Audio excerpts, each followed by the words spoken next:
जब तू हर सुबह उठते ही अल्लाह का शुक्र अदा करेगा तो तेरी तकदीर की नई किताब खुलने लगेगी। तेरा दिल जितना साफ होगा उतनी ही जल्दी रहमतें तेरे करीब आएंगी।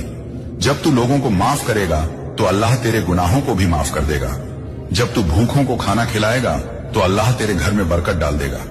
जब तू दुखी को दिलासा देगा तो अल्लाह तेरे अंदर की बेचैनी दूर कर देगा। जब तू अपने माता पिता की इज्जत करेगा तो तेरे बच्चों में भी अल्लाह मोहब्बत डाल देगा। हर रात सोने से पहले अल्लाह का नाम ले और देख किस तरह तेरा दिल हल्का हो जाता है। हर सुबह बिस्मिल्लाह बोलकर काम शुरू कर और देख किस तरह तेरे कामों में आसानी होने लगती है।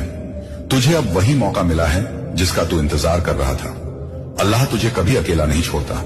कभी तुझे परखने के लिए मुश्किलें भेजता है और कभी तुझे संभालने के लिए फरिश्तों को भेजता है। तू बस यकीन रख, सब्र रख और दुआ करता रह। हर दुआ खाली नहीं जाती। तेरे आंसुओं को भी अल्लाह सुनता है। तेरे